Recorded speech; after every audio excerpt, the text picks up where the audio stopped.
Hello everyone. Here we are discussing chemical bonding. In the last video we have discussed a covalent bond.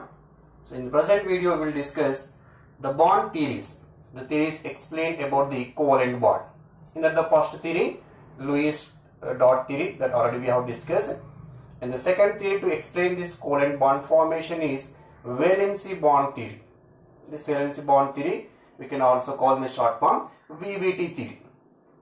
Then what are the postulates involved in valency bond theory? How it explains the formation of covalent bond, that we will discuss here. So here the valency bond theory or the VBT, first it was explained by the scientists Hitler and London. Later it was extended by Pauling and Slater. And you see here, initially it was proposed by two scientists. Proposed by Hitler and London to explain the covalent bond formation. Hitler and London, they explained how covalent bond is formed, and later it was extended by again two scientists, extended by Pauling and Slater. Pauling and Slater. Now, what are the postulates involved in this valency bond theory? The main points involved in the valency bond theory. So that we will discuss here. The postulates are the main points involved in the valency bond theory.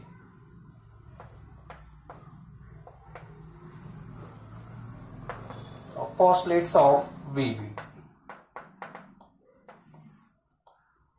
The first one, generally covalent bond is formed by the overlapping of atomic orbitals of two atoms, that is the valency shell of atomic orbitals. But according to Lewis dot, electrons sharing will take place, sharing of electron takes place, and that will form the covalent bond. But according to VBT, here atomic orbitals will overlap, and that too the atomic orbitals which are having single electron only can participate, and these electrons of two atoms should be in opposite in spin.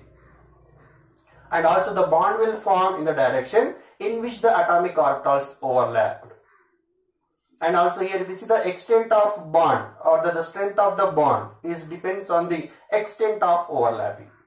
These are some postulates given by VBT. We'll see one by one here. In that the first one is the covalent bond is formed. The covalent bond is formed by the overlapping of atomic orbitals. By the overlapping of atomic orbitals of valency shell of two atoms. And the second one, the orbital containing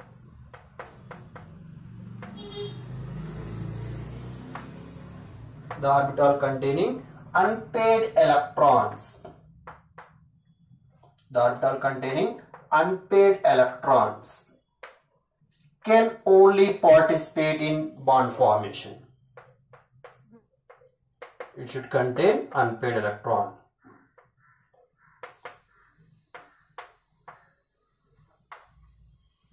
And also another point we should remember here, the spin of the two electrons should be opposite. And the spin of two electrons, the spin of the two electrons must be opposite.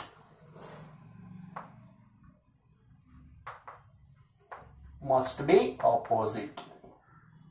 This is the second postulate. And the third postulate, the bond is formed in the direction. The bond is formed in the direction in which the atomic orbitals are oriented. The bond is formed in the direction in which the atomic orbitals are oriented.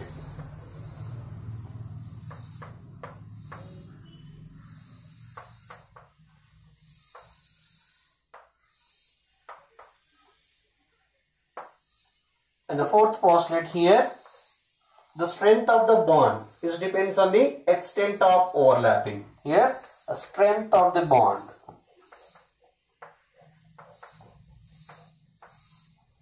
is directly proportional to extent of overlapping. Extent of overlapping. So these are some important postulates of valency bond theory. So now we will see the types of overlapping. The extent of overlapping, types of overlapping. We will see the types of overlapping here. The types of overlapping.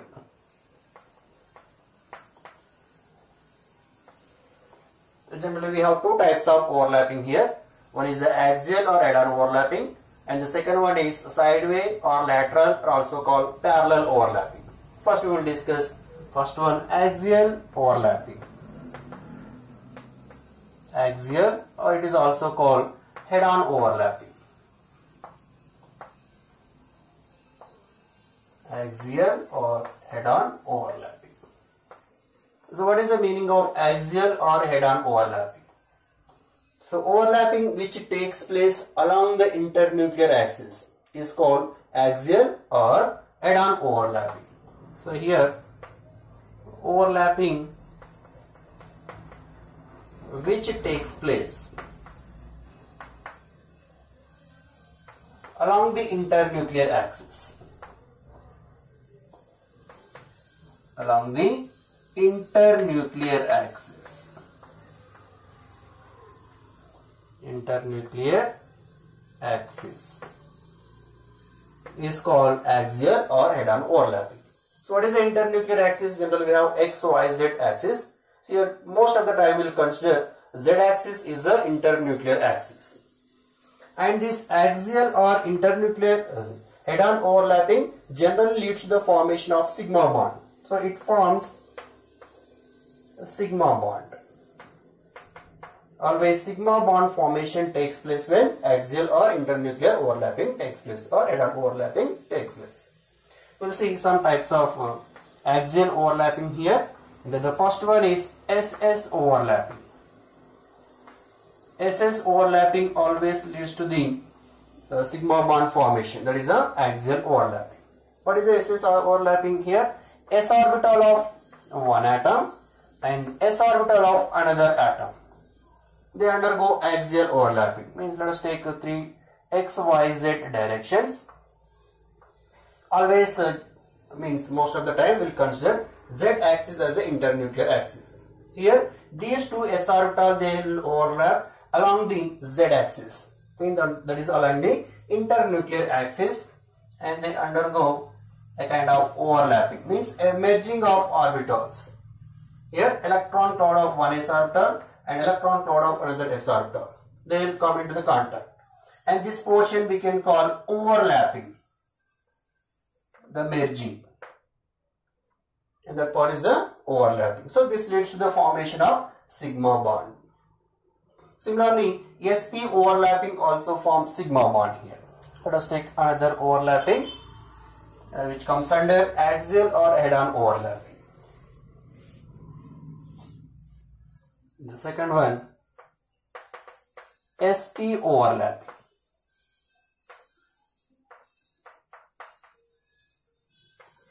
sp overlapping means what? S orbital of one atom, Z axis, and p orbital of another atom. And generally we have p3 orbitals, px, py and pz. Here we will take pz orbital, that is the internuclear axis. So now this s orbital and p orbital, they undergo overlap along the internuclear axis and they will form a bond formation. And this overlapping part. And this is called sigma bond or axial overlapping. It will form the sigma bond. And next, third one, pp overlapping. It also leads to the sigma bond formation through the axial overlapping. pp overlapping means what? P orbital of one atom, and also here the p orbital should be along the internuclear axis, and p orbital of another atom. p orbital of one atom, p orbital of another atom.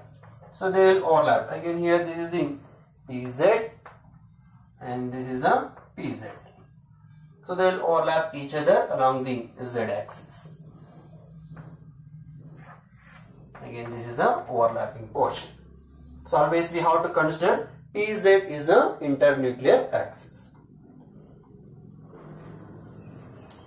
This is the axial or head-on overlapping. And the second type of overlapping is the sideway overlapping or lateral overlapping, or we can call that is also a parallel overlapping. We have the three names for that. And the second type of overlapping, sideways overlapping. This is also called lateral overlapping or parallel overlapping.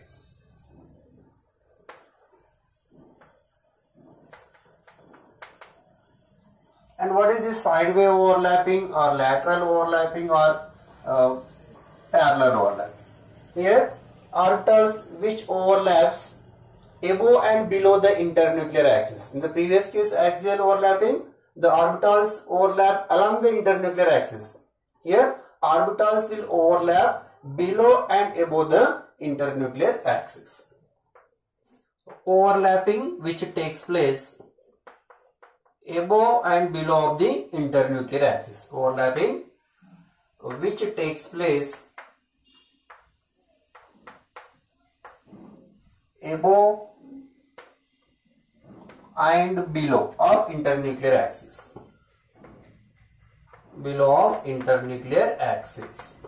And that kind of overlapping we can call sideways overlapping. Generally in case of PP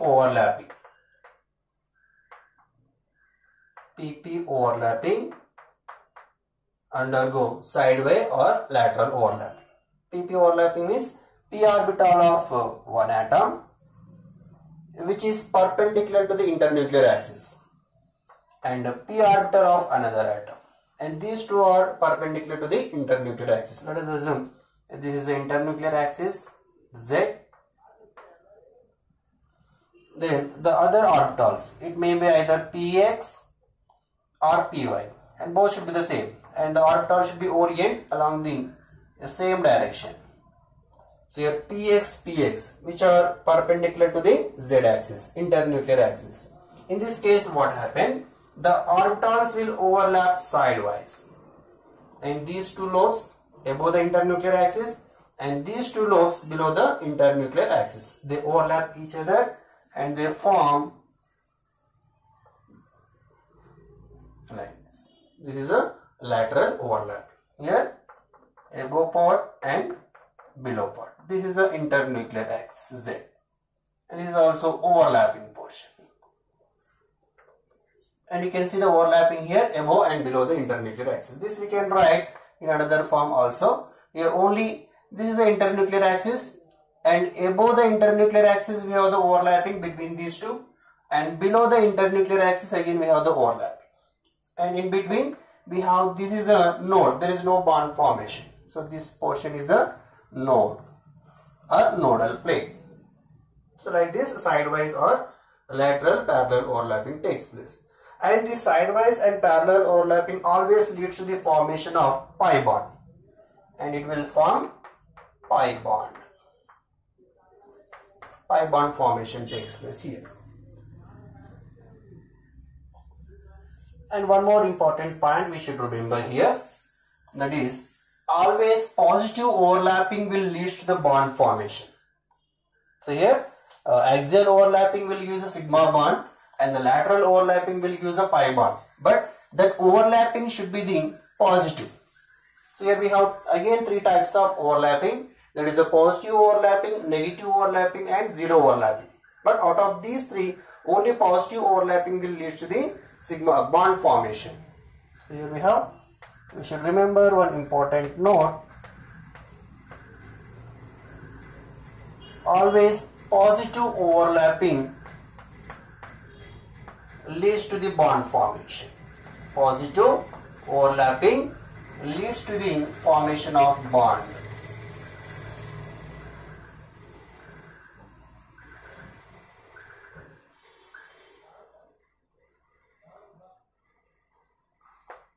leads to the formation of bond.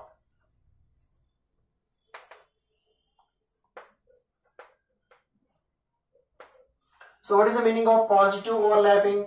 Your positive overlapping means same sign orbital should be overlap.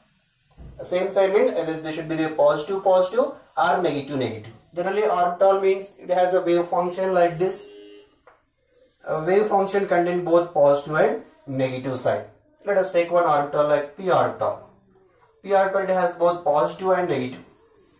If negative sign of one orbital, again the negative sign of another orbital can overlap, or positive of one lobe and positive of another lobe can only overlap to form the bond formation. That kind of overlapping we can call positive overlapping. Here negative or positive, they are the positive overlapping. They only leads to the bond formation. And the second one, if it is a negative overlapping or zero overlapping, in that case we cannot see any bond formation. The second point, either negative overlapping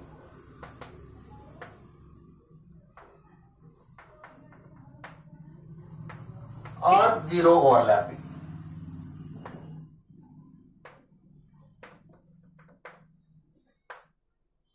Will not form bond.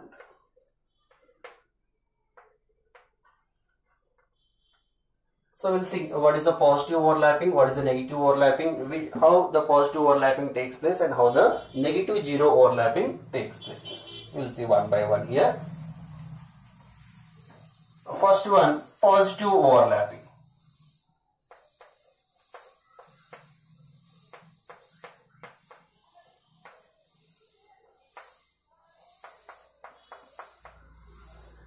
So what is the meaning of positive overlapping? In case of s orbital of one atom and s orbital of another atom. Anyhow, in case of s orbital, the positive charge is uniformly distributed, the electron cloud is uniformly distributed. So always you can see here positive overlapping only. SS overlapping is always positive overlapping, and they will form bond formation. And S and P also always leads to the bond formation, which are in internuclear axis, along the internuclear axis. Here positive, they overlap each other.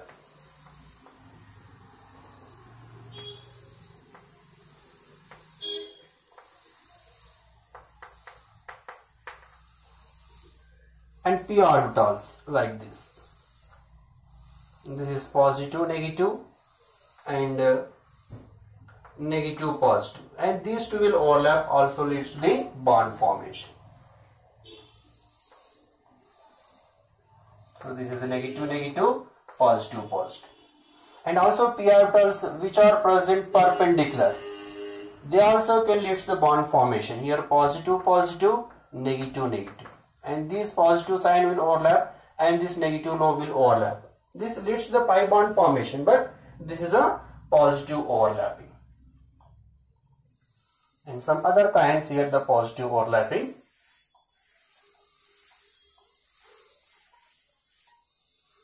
DD orbitals, you can take with d orbitals overlapping also leads to the bond. D orbital and p orbital. This is positive, negative. This also leads to the positive overlapping. Negative overlap and positive will overlap. And DD orbitals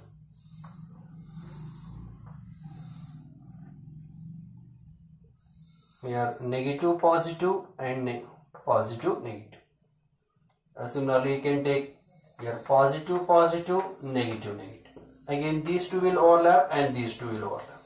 So all these cases, it undergoes the positive overlapping only. Then what is a negative and zero overlapping? That we will see here. Negative overlapping and zero overlapping.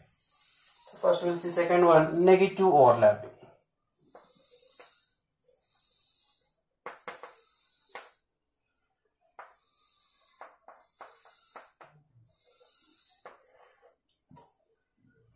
Let us take p orbitals like this. This is positive and this is negative.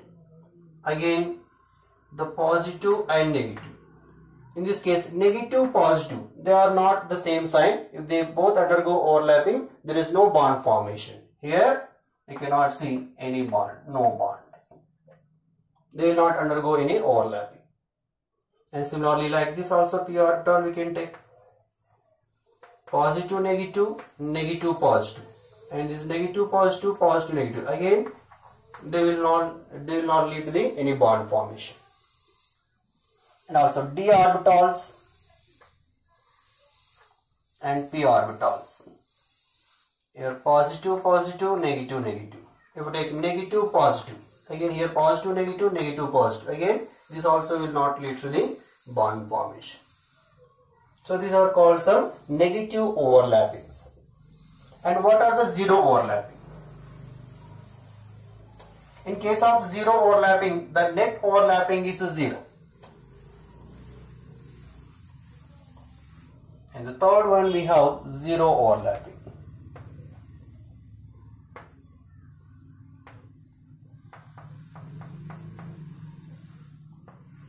So here net overlapping is 0. Means 50% positive and 50% negative. Net overlapping is 0.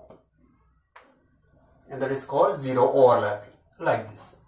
If you take s orbital and p orbital in this orientation.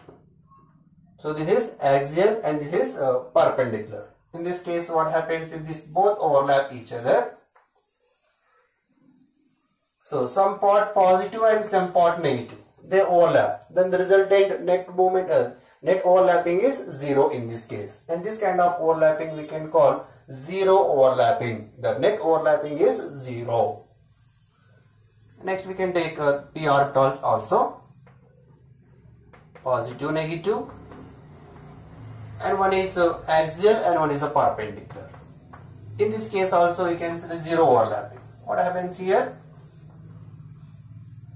Again here the positive part overlap with both, up of the positive and up of the negative. That again leads to the zero overlapping.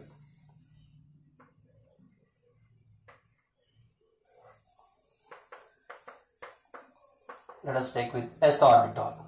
Here also it leads to the zero overlapping. So s orbital will overlap with both.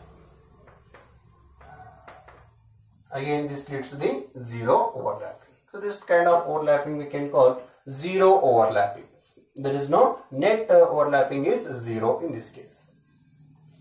Now the order of strength of overlappings.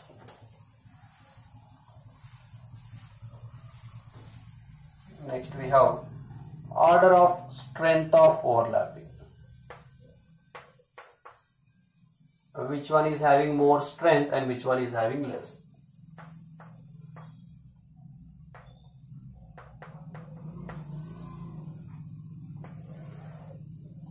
So generally the orbitals which are present in the directional in nature, they undergo more extent of overlapping and they form the strong bond. The order of overlapping is more for directional orbitals. Which are the directional? Generally p orbitals are directional in nature, but s orbitals are non-directional in nature. So here always pp overlapping is the extent of overlapping is more in case of pp overlapping, then it will form a stronger bond compared to sp overlapping and compared to ss overlapping. Similarly, the orbitals which are present in the lower shells, that is having least quantum number, also forms a stronger bonds. Like 1-1 overlapping is more than the 1-2 overlapping, then 2-2 overlapping, then 2-3 overlapping, then 3-3 overlapping, so on. What it means? Let us take the same type of orbitals but different shells. So here 1s 2p overlapping is always greater than 2s 2p overlapping is always greater than 3s 3p overlapping, and so on. So always sp overlapping but The first shell will have more extent of overlapping than the second shell, third shell, and so on. These are the extent of overlapping, the strength of the orders, the strength of the bond. If you like this video, please like, share and subscribe to my channel. Thank you.